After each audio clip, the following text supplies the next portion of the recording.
Di semangat kita hari-hari ini ya, biar roh Allah menyala ya, api itu menyala dalam hidup kita, atau biarlah roh Allah berkobar, pembara di hati kita, sehingga kita boleh dipakai menjadi terang, menjadi berkat bagi setiap orang.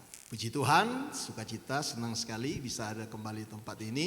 Terima kasih untuk kepercayaan yang diberikan oleh Pak Gembala, dan saya percaya dan doa saya, apa yang saya sampaikan ini menjadi berkat, jadi terang bagi setiap kita. Yang percaya boleh katakan amin.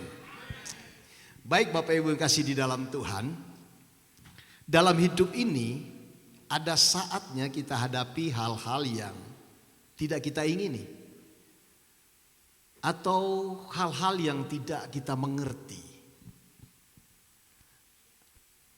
Karena ibarat musim di alam semesta ini, ada musim panas, musim hujan.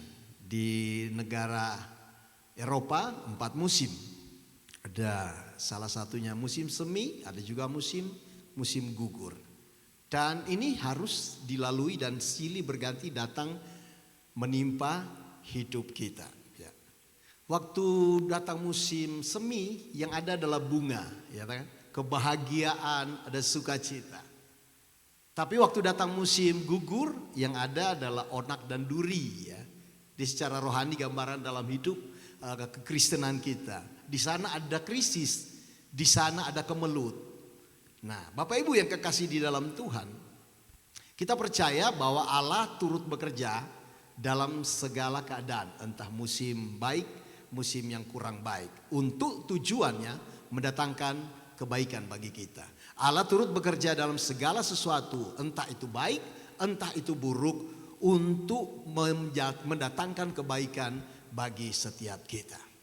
Nah, namun ketika saatnya, ya tidak selalu sebenarnya, tiba saatnya ada sesuatu yang tidak baik terjadi dalam hidup kita, entah itu musim gugur atau entah itu kemelut, krisis. Nah, ini yang harus kita pikirkan dan pahami, respon kita, reaksi kita dari keadaan yang terjadi yang diizinkan Tuhan itu menentukan. Jika respon kita negatif, maka yang terjadi hal-hal negatif. Tapi jika respon kita positif, maka yang terjadi adalah hal-hal positif. Jadi ketika Bapak Ibu Saudara sedang mengalami musim gugur atau musim kemelut, krisis, persoalan dalam hidup kita, maka mari bereaksi dengan benar. Mari meresponi secara positif. Dan saya percaya berkat, mujizat, kemuliaan akan Tuhan nyatakan dalam hidup kita. Yang percaya katakan amin. Oleh sebab itu kita mau belajar pada pagi hari ini dari seorang nabi yang ada di dalam kitab Perjanjian Lama. Nabi kecil yang namanya Habakuk ya.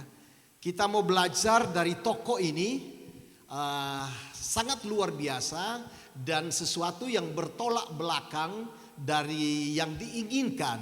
Dan mungkin yang saya sampaikan ini khotbahnya itu nggak terlalu populer. Tapi ketika kita menyimaknya dan mau ambil keputusan untuk komitmen, bereaksi secara positif ketika hal-hal buruk terjadi, ini akan menolong kita, memberikan kita kekuatan. Yang percaya katakan amin ya.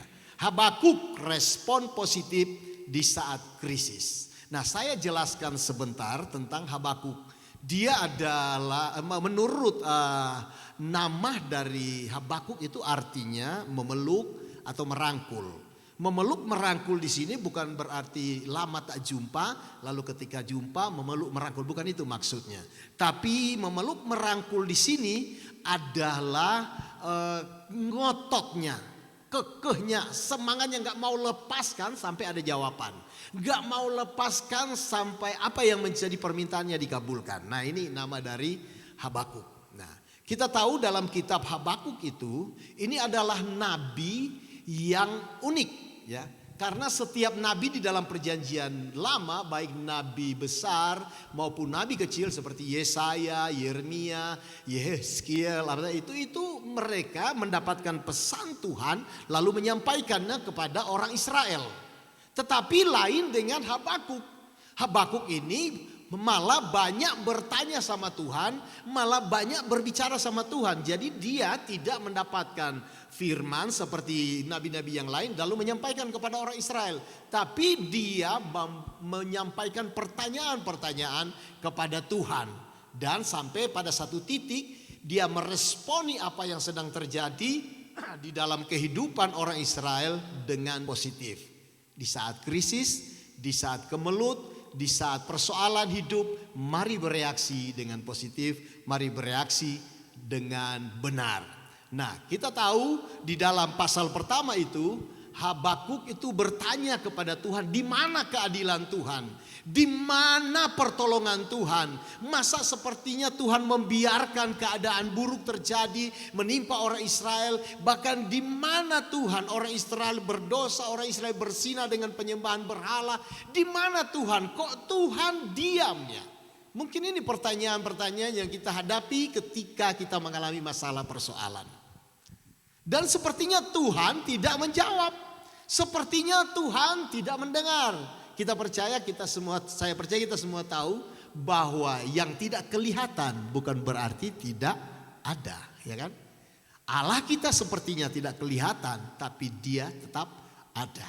Nah, ini pertanyaannya. Lalu ada jawaban dari Tuhan bahwa Tuhan akan menghukum orang Israel yang keras kepala, tegar tengkuk itu dengan memakai orang fasik, orang yang tidak percaya sama Tuhan. Ini pun jadi pertanyaan sama Habakuk. Habakuk berkata, mana bisa orang Israel dihukum oleh orang yang tidak lebih benar dari orang Israel. Dan dia menanti jawaban dari Tuhan, tapi tidak mendapatkan jawaban. Sehingga pada satu titik Habakuk mengambil keputusan di tengah-tengah pergumulannya, yang kita akan lihat di dalam Habakuk 3 17 ayat 19 atau 17 ayat 18 aja kita akan baca bersama-sama. Kita boleh buka di dalam kitab kita atau di HP kita. Mari kita baca bersama-sama. Ini tetap ditayangkan saja. Kita buka Alkitab kita sendiri. Yang bawa Alkitab manual, puji Tuhan, mari kita baca. Ya, jadi Habakuk pasal 3 ayat yang ke-17. Ya. Mari kita baca sama-sama. 2, 3. Sekalipun pohon arah tidak berbunga, pohon anggur tidak berbuah, hasil pohon zaitun mengecewakan. Sekalipun ladang-ladang tidak menghasilkan bahan makanan, kambing domba terhalau dari kurungan, dan tidak ada lembu sapi dalam kandang. Tetapi aku akan sorak-sorak dan beria-ria di dalam Allah yang menyelamatkan aku. Bapak Ibu, mari kita garis bawahi kata dalam ayat 18, namun aku akan bersorak-sorai dan beria-ria di dalam Allah yang menyelamatkan aku. Ya. Sekali lagi kita bacakan, namun aku akan bersorak-sorak di dalam Tuhan dan beria-ria di dalam Allah yang menyelamatkan aku. Jadi sekalipun pohon ara tidak berbunga, pohon anggur tidak berbuah, pohon zaitun mengecewakan, ladang-ladang tidak menghasilkan, bicara krisis, bicara persoalan hidup, bicara masalah manusia. Dan sepertinya Tuhan tidak mendengar, sepertinya Tuhan diam saja. Maka respon dari Habakuk adalah, namun aku akan bersorak-sorak di dalam Tuhan, beria-ria di dalam Allah yang menyelamatkan aku. Ini gak mudah. Gak mudah. Tapi ketika kita mau melakukannya, kita akan lihat sesuatu yang dahsyat, ajaib dalam hidup kita. Amin. Saya percaya kita semua punya pengalaman ketika mengalami masalah persoalan. Sepertinya Tuhan diam. Tapi mari bereaksi dengan positif, bereaksi dengan benar.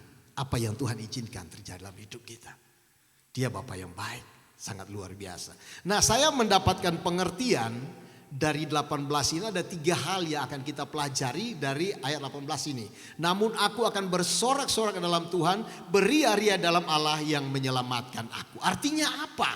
Jadi ada 3 hal yang akan kita bicarakan hari ini. Yang pertama adalah Sekalipun krisis, sekalipun keadaan buruk terjadi, persoalan hidup, onak dan duri dan sebagainya, kita berkeputusan untuk tetap percaya.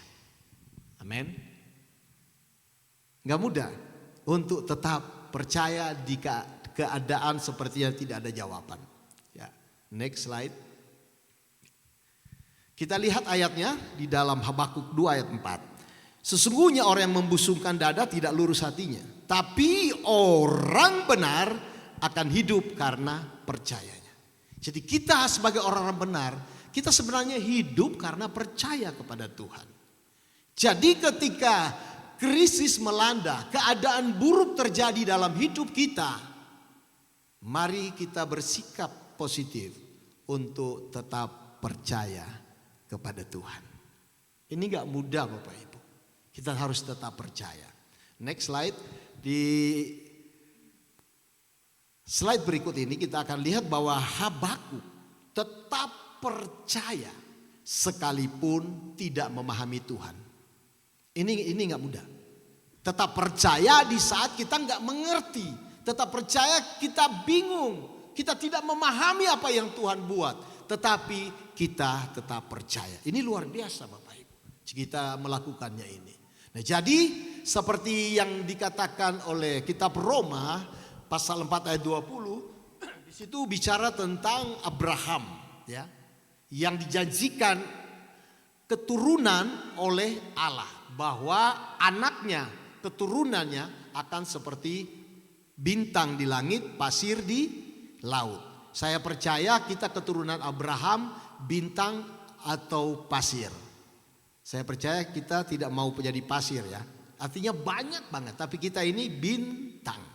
Keturunan Abraham. Kita ini bintang. Kita ada di atas. Dan banyak sekali siapa yang bisa hitung bintang. Seperti Tuhan menyuruh Abraham hitung bintang. Nah, kita mau belajar dari kata percaya yang dilakukan oleh Abraham. Ya. Ayat 20 berkata begini, tetapi terhadap janji Allah ia tidak bimbang karena ketidakpercayaan. Malah ia diperkuat dalam imannya dan ia memuliakan Allah. Dengan penuh keyakinan bahwa Allah berkuasa melaksanakan apa yang telah dijanjikan. Karena itu hal ini diperhitungkan kepadanya sebagai kebenaran. Jadi ketika Abraham percaya kepada Tuhan, Allah memperhitungkannya sebagai kebenaran di hadapan Allah sendiri. Jadi Abraham ini tidak punya dasar untuk berpegang, tidak punya dasar untuk bertumpu soal percaya kepada Tuhan, percaya kepada janjinya. Karena apa? Usianya sudah tua. Abraham sudah 90, ya. Ya, kemudian Sarah sudah mengalami, tidak mungkin mengalami lahirnya anak, mengandung, gak mungkin. Jadi Abraham tidak punya dasar untuk hal ini. Tetapi satu hal yang dilakukan oleh Abraham adalah tetap percaya pada janji Tuhan. Ini gak mudah, tapi ketika kita melakukannya, kita komitmen, kita akan lihat Tuhan itu dahsyat dalam hidup kita. Bapak Ibu yang kekasih di dalam Tuhan,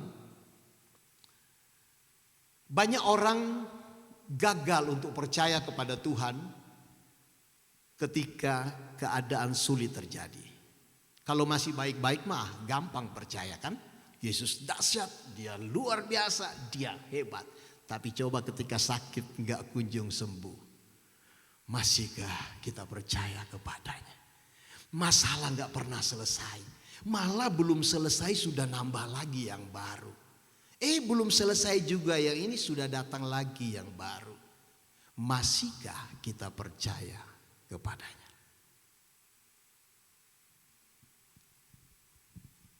Saatnya seperti orang mau menjatuhkan kita, menghancurkan kita. Masihkah kita serahkan dan percaya ke dalam tangan Tuhan karena Dia berkuasa? Mari meresponi dengan baik. Dengan benar segala sesuatu yang Tuhan izinkan dalam hidup kita.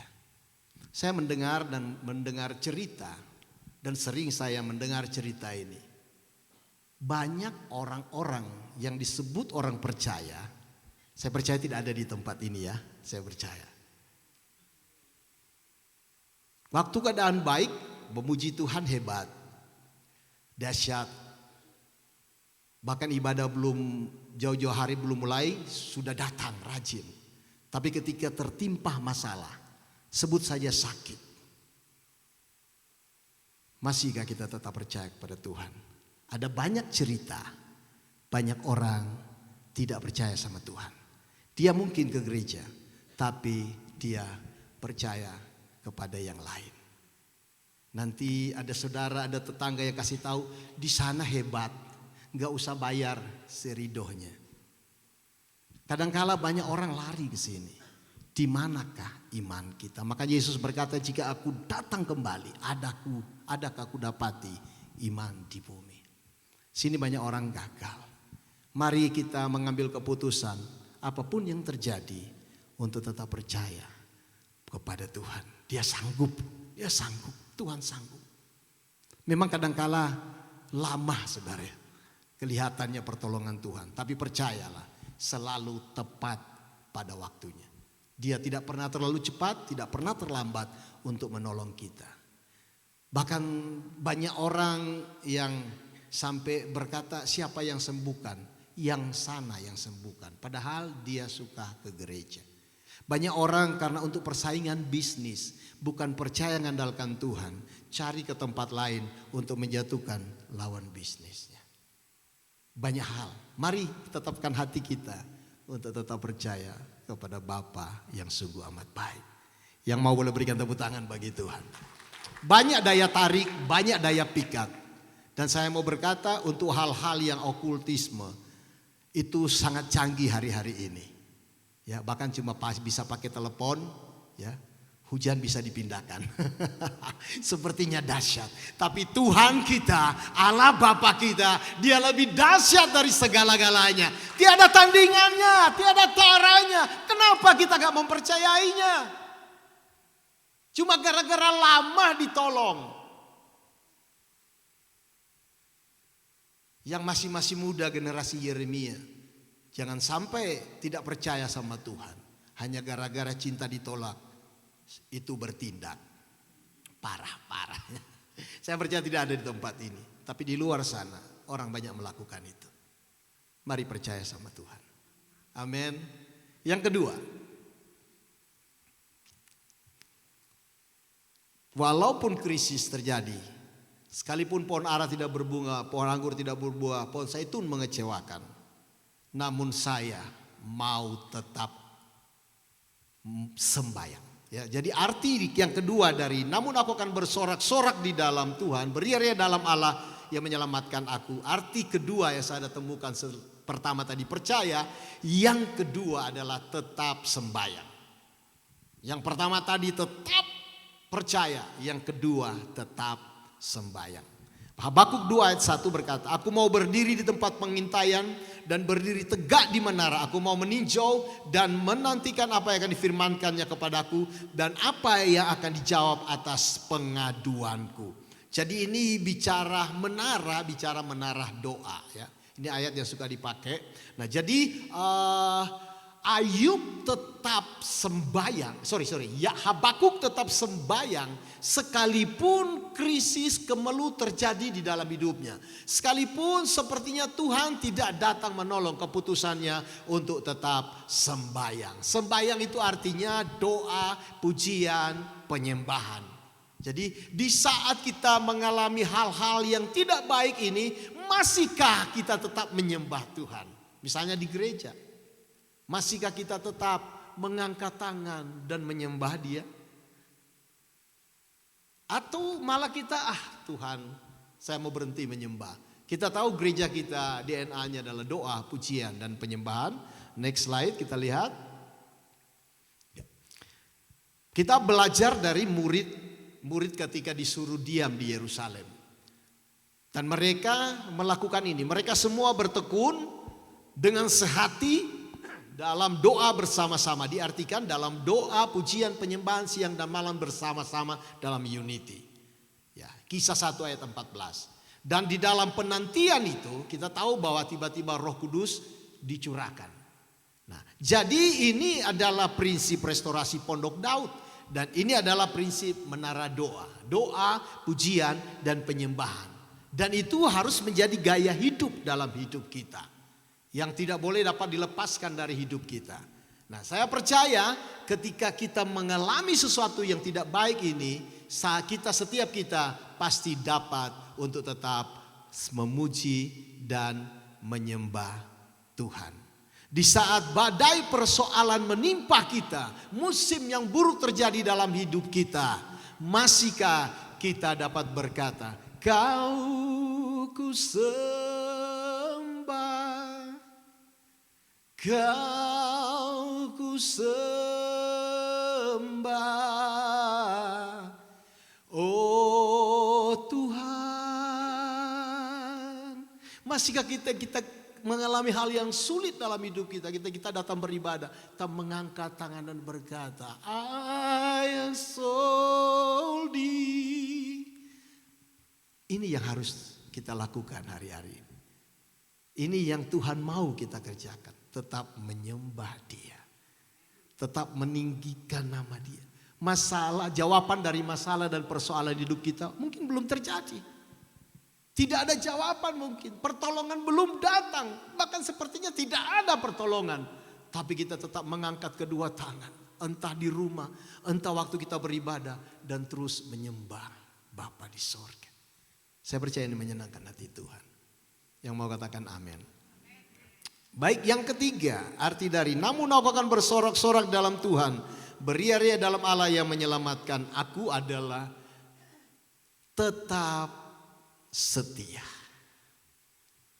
Tetap setia. Ini juga tidak mudah. Tapi saya percaya kita dapat melakukannya. Namun dengan tenang akan kunantikan hari kesusahan yang mendatangi bangsa yang bergerombol menyerang kami. Habakuk 3 ayat 16b. Jadi dengan tenang menantikan. Saudara, sesuatu yang paling tidak suka dilakukan oleh orang-orang adalah menunggu, menanti. Pekerjaan yang membosankan, pekerjaan yang nggak disukai oleh banyak orang adalah menanti, menunggu. Ya. Di sini dibutuhkan kesabaran. Makanya saya sebut arti yang ketiga dari ayat 18 ini adalah tetap setia. Mau lihat tangan-tangan yang setia? Haleluya. Boleh berikan tepuk tangan bagi Tuhan. Next slide. Firman Tuhan, Amsal berkata, banyak orang menyebut diri baik hati. Tetapi orang yang setia, siapakah yang menemukannya? Artinya orang setia itu langka. Makin kesana makin langka. Karena Salomo sudah menulisnya. Bahwa siapakah menemukan orang yang setia? Langkah orang setia. Karena kalau orang ketika ditawarkan lebih dari tempat lain, dia tinggalkan yang lamanya demi mendapatkan lebih dari tempat lain. Dia nggak mampu setia. Kemudian sikap yang diinginkan pada seseorang ialah kesetiaannya. Amsal 19 ayat 22a. Jadi inilah sikap yang diinginkan. Dan di hadapan Tuhan, Amsal 12 22b, tetapi orang yang berlaku setia dikenannya. Jadi siapakah orang yang menyenangkan hati Tuhan? Siapakah orang yang menyukakan hati Tuhan? Adalah orang yang setia. Jadi di saat situasi tidak baik, masihkah kita mau tetap setia? Upah orang setia ada di Pengkhotbah 2 ayat 26.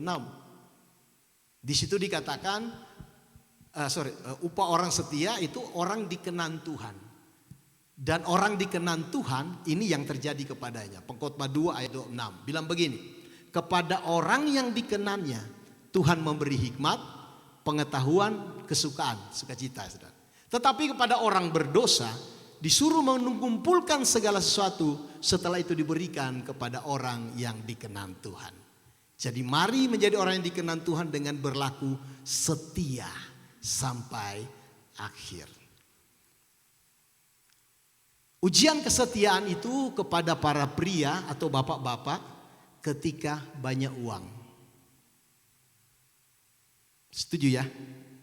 Itu akan diuji kesetiaannya di sini. Contoh kesetiaan kepada istri akan diuji ketika banyak uang. Masih sanggupkah dia tetap setia kepada istrinya? Bisa buka cabang loh kalau sudah banyak uang. Cabang di mana-mana ada cabang. Disinilah diuji kesetiaan kita. Kalau istri diuji kesetiaannya ketika suami tidak punya uang. Masihkah dia setia kepada suami? Ketika suami sudah sakit, sudah tak berdaya, masihkah dia setia? Sini ujiannya. Kenapa orang Kristen sampai hari ini tetap setia suami istri?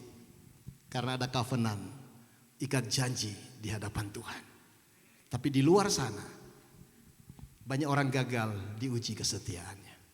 Saya percaya kita di tempat ini akan tetap setia kepada pasangan kita, akan tetap setia untuk terus berdoa, akan tetap setia di gereja lokal yang Tuhan percayakan kita ada di situ. Apapun yang terjadi, kita mau belajar untuk setia. Gak mudah memang, Bapak Ibu Saudara. Amin. Lanjut, next. Kita akan lihat di sini ada pahlawan-pahlawan iman. Saya beri contoh. Yang tetap percaya, tetap memuji menyembah Tuhan, tetap setia sekalipun krisis menerpah mereka. Dan tidak tanggung-tanggung waktunya, lamanya mereka menantikan pertolongan Tuhan. Yang pertama, next, Abraham menantikan janji Ishak lahir 25 tahun. Lanjut, Nuh, wah lebih lama lagi, 120 tahun. Next, Musa 40 tahun.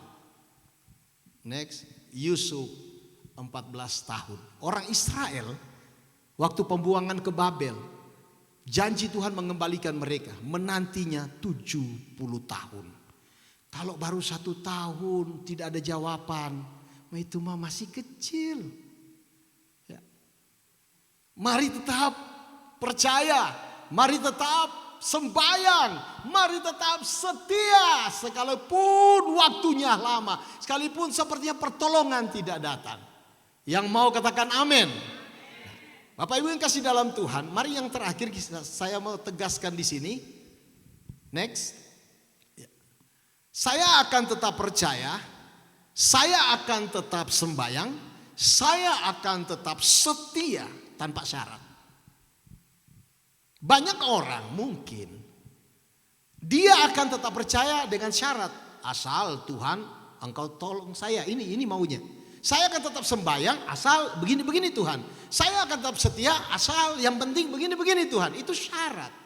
Mari tetap percaya, mari tetap sembahyang, mari tetap setia di tengah-tengah krisis kemelut tanpa syarat. Saya melakukannya karena aku mengasihi Engkau Tuhan. Memang ini kurang populer khotbahnya Bapak Ibu. Tapi ini yang saya temukan dalam hidup saya, yang saya jalani. Sepertinya jawaban tidak pernah datang. Sakit pinggang masih sakit sampai hari ini.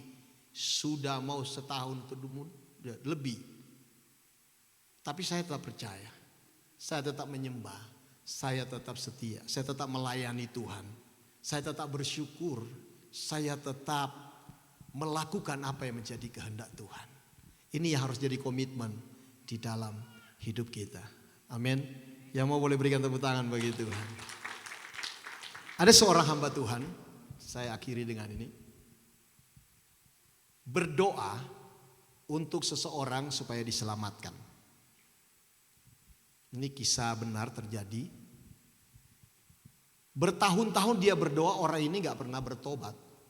Maka malah makin jadi. Tapi hamba Tuhan ini tidak berhenti untuk berdoa. Dia terus berdoa, terus berdoa. Tidak tanggung-tanggung jawaban Tuhan dalam hidupnya. Waktu hamba Tuhan ini meninggal, datanglah orang yang didoakan itu. Ketika dia datang di tempat pemakaman itu, firman yang disampaikan oleh pembicara di pemakaman itu menyentuh hatinya. Dan hari itu dengan berlinang air mata, dia buka hatinya, percaya kepada Tuhan dan dia bertobat. Tapi hamba Tuhan yang mendoakannya tidak melihat dia bertobat.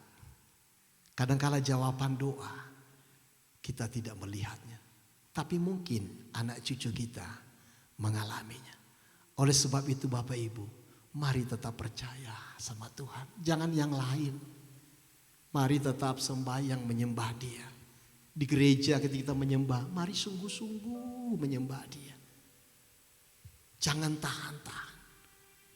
Mari tetap setia sampai akhir. Sampai Dia datang kembali. Dan saya melihat, percaya, kita semua di tempat ini adalah orang-orang yang setia. Boleh berikan tepuk tangan bagi Tuhan. Kita akan nyanyikan lagu ini. Saya minta tolong worship leadernya.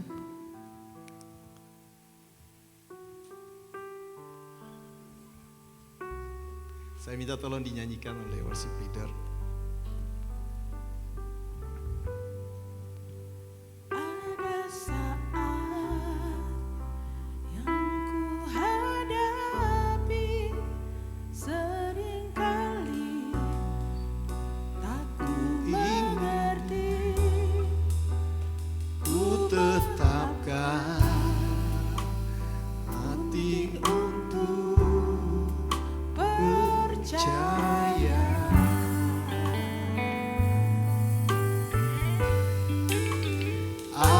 Saatnya yang ku hadapi, seringkali ku tak mengerti. Ku memilih untuk tetap setia.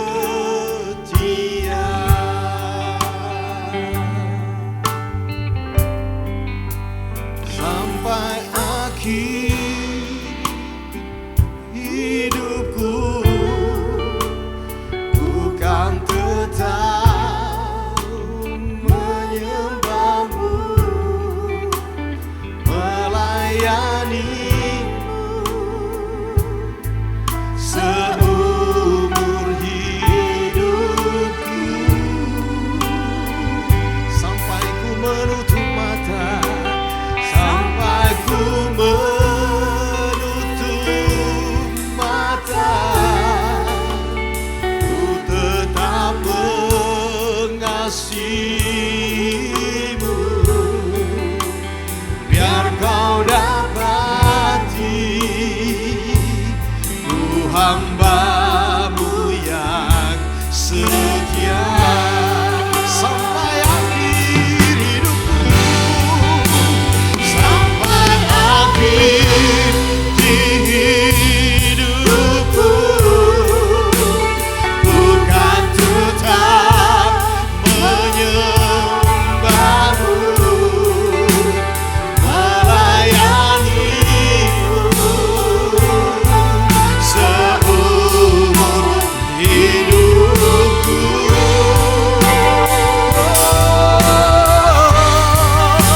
Sampai ku menutup mata,